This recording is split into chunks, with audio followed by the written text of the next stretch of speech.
Charlotte's Web by E.B. White. Chapter 5. Charlotte. The night seemed long. Wilbur's stomach was empty and his mind was full. And when your stomach is empty and your mind is full, it's always hard to sleep.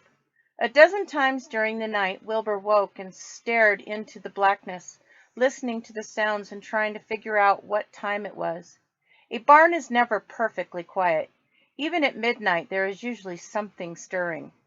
The first time he woke, he heard Templeton gnawing a hole in the grain bin. Templeton's teeth scraped loudly against the wood and made quite a racket. That crazy rat, thought Wilbur. Why does he have to stay up all night grinding his clashers and destroying people's property? Why can't he go to sleep like any decent animal? The second time Wilbur woke, he heard the goose turning on her nest and chuckling to herself. "What time is it?" whispered Wilbur to the goose. "Probably, about 11:30, said the goose. "Why aren't you asleep, Wilbur?" "Too many things on my mind," said Wilbur. "Well," said the goose, "that's not my trouble. I have nothing at all on my mind, but I've too many things under my behind. Have you ever tried to sleep while sitting on 8 eggs?" "No," replied Wilbur. "I suppose it is uncomfortable. How long does it take a goose egg to hatch?" Approximately 30 days all told," answered the goose. "But I cheat a little. On warm afternoons I just pull a little straw over the eggs and go out for a walk." Wilbur yawned and went back to sleep. In his dreams he heard again the voice saying, "I'll be a friend to you." "Go to sleep. You'll see me in the morning."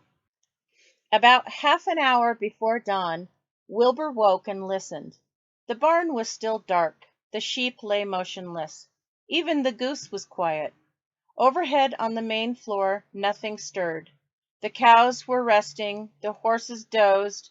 Templeton had quit work and gone off somewhere on an errand.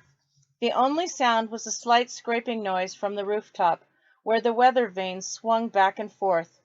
Wilbur loved the barn when it was like this, calm and quiet, waiting for light.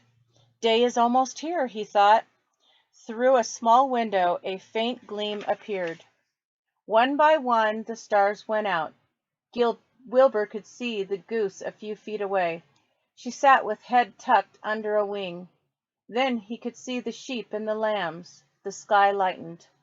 "Oh, beautiful day! It is here at last! Today I shall find my friend." Wilbur looked everywhere. He searched his pen thoroughly. He examined the window ledge, stared up at the ceiling, but he saw nothing new. Finally, he decided he would have to speak up. He hated to break the lovely stillness of dawn by using his voice, but he couldn't think of any other way to locate the mysterious new friend, who was nowhere to be seen. So Wilbur cleared his throat. "Attention, please," he said in a loud, firm voice. "Will the party who addressed me at bedtime last night kindly make himself or herself known by giving an appropriate sign or signal?" Wilbur paused and listened. All the other animals lifted their heads and stared at him. Wilbur blushed. But he was determined to get in touch with his new unknown friend. "Attention, please," he said. "I will repeat the message. Will the party who addressed me at bedtime last night kindly speak up? Please tell me where you are if you are my friend." The sheep looked at each other in disgust.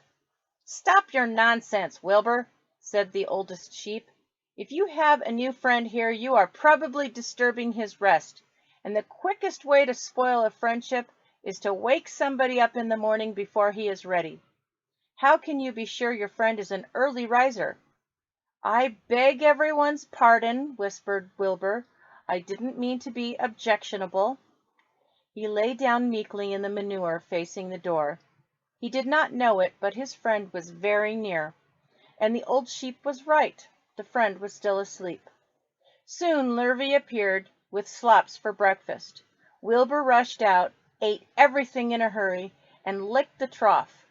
The sheep moved off down the lane. The gander waddled along behind them, pulling grass. And then, just as Wilbur was settling down for his morning nap, he heard again the thin voice that had addressed him the night before. "Salutations," said the voice. Wilbur jumped to his feet. "What?" he cried. "Salutations," repeated the voice. "What are they, and where are you?" screamed Wilbur. "Please, please tell me where you are, and what are salutations?" "Salutations are greetings," said the voice. "When I say salutations, it's just my fancy way of saying hello or good morning. Actually, it's a silly expression, and I'm surprised that I used it at all. As for my whereabouts, that's easy. Look up here in the corner of the doorway. Here I am. Look, I'm waving." At last Wilbur saw the creature that had spoken to him in such a kindly way. Stretched across the upper part of the doorway was a big spider web, and hanging from the top of the web, head down, was a large gray spider. She was about the size of a gumdrop. She had 8 legs, and she was waving one of them at Wilbur in friendly greeting. "See me now?" she asked. "Oh, yes, indeed," said Wilbur. "Yes, indeed. How are you?" "Good morning! Salutations! Very pleased to meet you. What is your name, please? May I have your name?" "My name," said the spider, "is Charlotte." "Charlotte what?" asked Wilbur eagerly. "Charlotte A. Cavatica, but just call me Charlotte." "I think you're beautiful," said Wilbur. "Well, I am pretty," replied Charlotte. "There's no denying that. Almost all spiders are rather nice looking.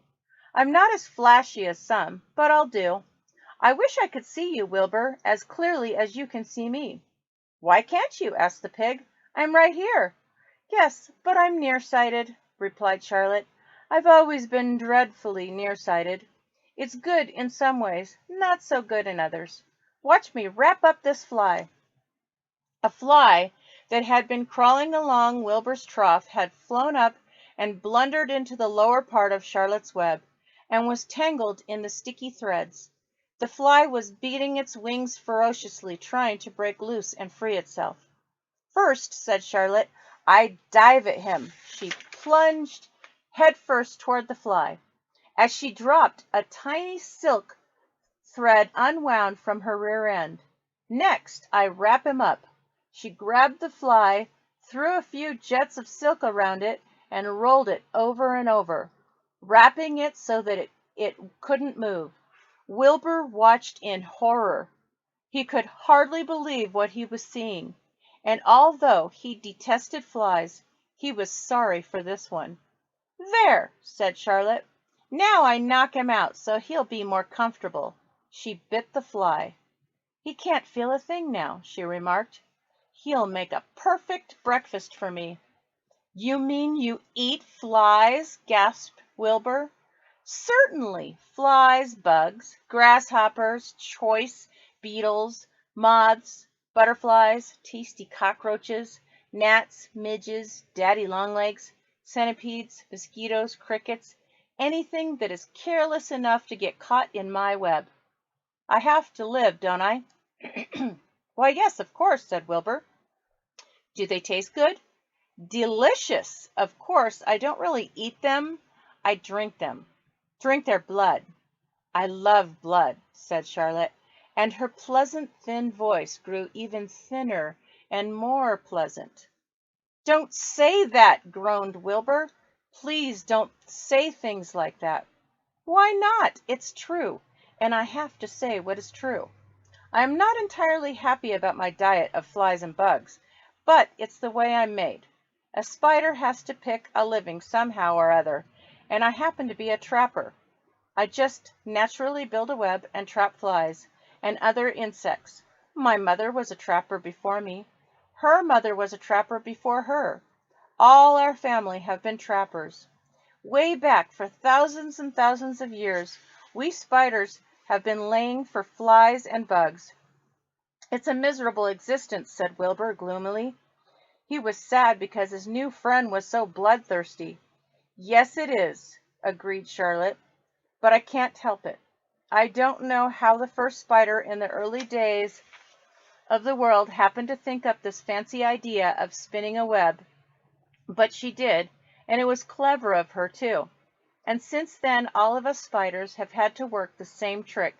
It's not a bad pitch on the whole. It's cruel, replied Wilbur, who did not intend to be argued out of his position. Well, you can't talk, said Charlotte. You have your meals brought to you in a pail.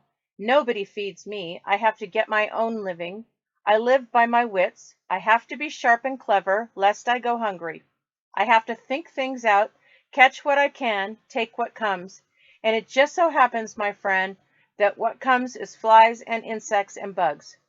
And furthermore, said Charlotte, shaking one of her legs, do you realize that if I didn't catch bugs and eat them, bugs would increase and multiply and get so numerous that they'd destroy the earth, wipe out everything?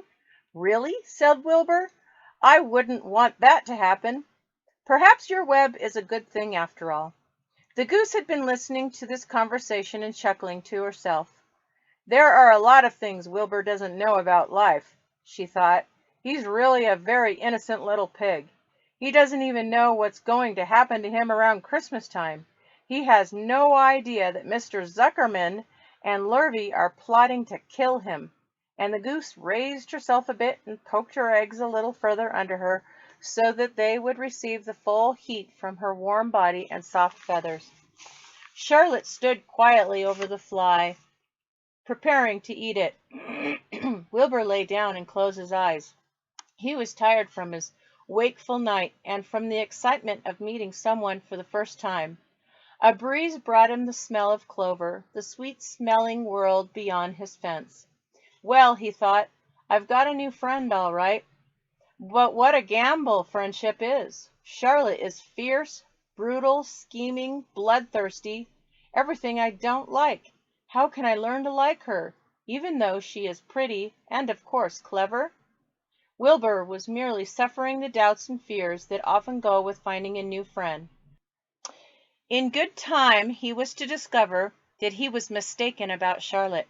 Underneath her rather bold and cruel exterior, she had a kind heart, and she was to prove loyal and true to the very end.